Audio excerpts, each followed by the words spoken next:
Editor's note: this review may contain spoilers. It would have been very easy for creators to do an ordinary one-off story about one of Jack Kirby's original characters that he created for DC. There are many.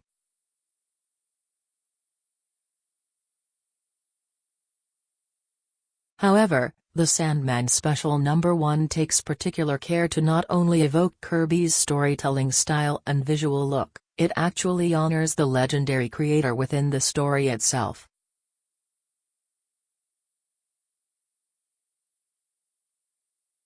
It makes you feel kind of all warm inside.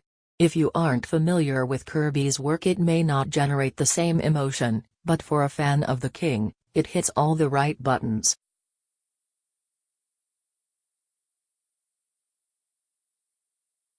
Joe Simon and Jack Kirby's creation from the 70s is back. The master of dreams, the Sandman once again battles nightmares alongside his foe/friends, bad dreams Brute and Glob. The Sandman has detected a particularly vivid nightmare that is about to manifest in reality.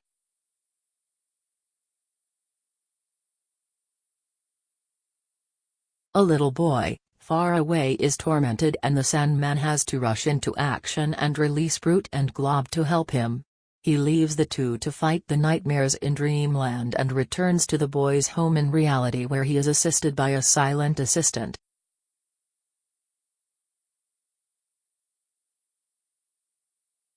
Sharp-eyed readers will recognize aspects of this character from other Kirby creations: Orion, Thor, Captain America, Silver Star and the Inhumans.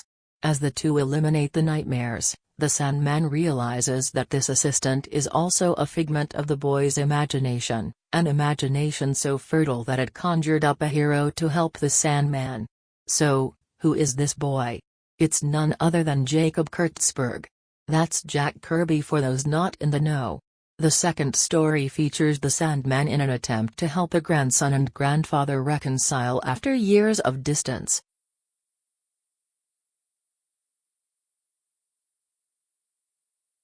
Finally, the Kirby reprints are two DNAliens stories from the 70s. While Bogdanove and Leonardi both evoke a look reminiscent of Kirby's work, Bogdanove goes above and beyond in his layouts, figures and use of pictures added into backgrounds. I can't say enough about the visual look of the book and its importance.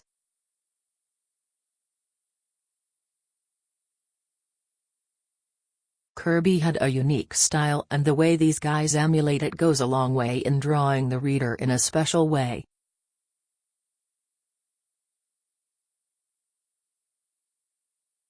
Incorporating Jack into the story itself is not only unique, but it bears witness to Kirby's unparalleled imagination and creativity.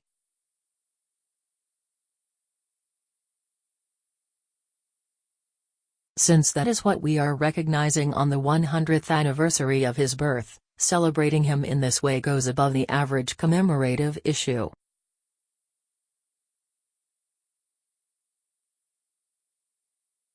There are a handful of innovators and visionaries, and Jack Kirby is one of the foremost.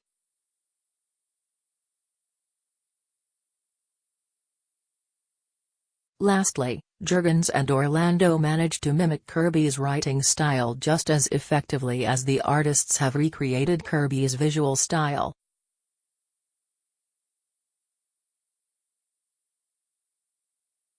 Well done, gentlemen.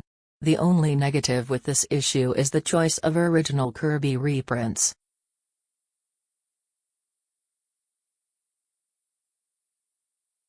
I believe instead of reprinting a couple of obtuse backups, they should have gone with a Golden Age Sandman tale, or perhaps one of the original stories of this Sandman from the 1970s.